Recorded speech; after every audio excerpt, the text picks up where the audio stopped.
le Burkina encore dans l'œil des putschistes, après le Mali, le Tchad et la Guinée. Le président du Faso Roch Marc Christian Kaboré.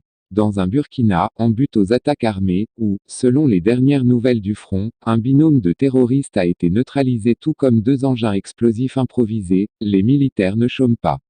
Dans un communiqué qu'il vient de publier ce mardi, le parquet militaire de Ouagadougou révèle que 8 éléments de l'armée burkinabé ont été interpellés et interrogés, parce que suspectés de projeter la déstabilisation des institutions de la République. Nos confrères de Jeune Afrique affirment que le lieutenant-colonel Emmanuel Zungrana, lui, a été mis aux arrêts, le 10 janvier, en même temps que plusieurs autres militaires, soupçonnés de fomenter un putsch. Dans la foulée, une coupure de la connexion mobile a été, encore, observée à Ouagadougou, ce lundi, et ce jusqu'à tôt ce mardi.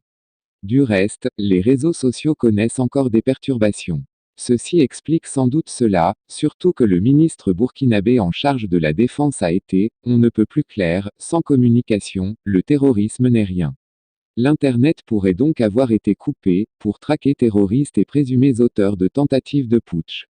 Ça va se savoir. En attendant, le Burkina, qui vient à peine de sortir d'un procès contre le coup d'État manqué de 2015, semble être de nouveau dans l'œil du cyclone, alors qu'au sein de la communauté internationale, Ouagadougou lutte avec la dernière énergie contre la junte au pouvoir au Mali, auteur de 2 putschs militaires en 10 mois.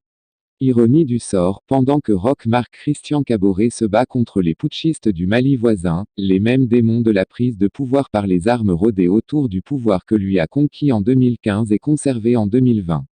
Dire qu'il y a quelques jours seulement, le tout nouveau Premier ministre, Lassina Zerbo était devant les députés pour son déclaration de politique générale. Un acte fort de la vie démocratique.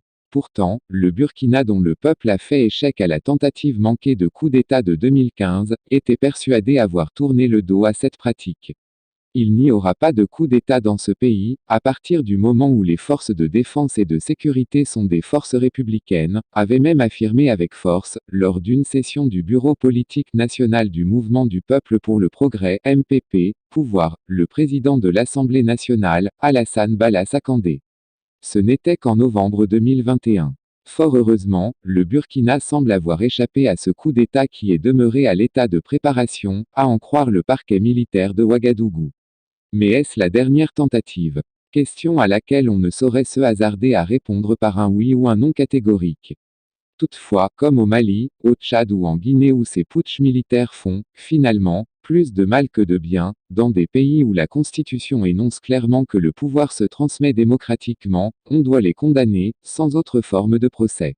Et quand, les militaires prennent le pouvoir et s'installent sur la durée, usant de subterfuges et de manipulation de l'opinion comme le fait le colonel Assimi Goïta qui compte s'octroyer, par Assise nationale de la refondation de l'État, ANR, interposer, une transition de 5 ans, ils ne peuvent que s'attirer la foudre de la communauté internationale.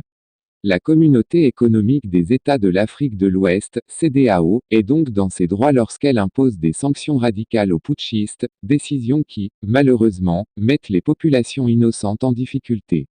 Ainsi donc, aucun putsch militaire ne doit être toléré, même ceux que certains qualifient abusivement de salutaires. Toutefois, il est plus que jamais important pour les dirigeants dits démocratiquement élus, de respecter les règles du jeu, par l'organisation d'élections ouvertes, l'acceptation de l'opposition et la bonne gouvernance et la justice sociale comme boussole. Et c'est à cela que la CEDEAO doit, en permanence, veiller pour ne pas avoir à se mettre à dos des peuples qui, martyrisés par leurs dirigeants ne peuvent que faire porter des lauriers de sauveurs aux putschistes.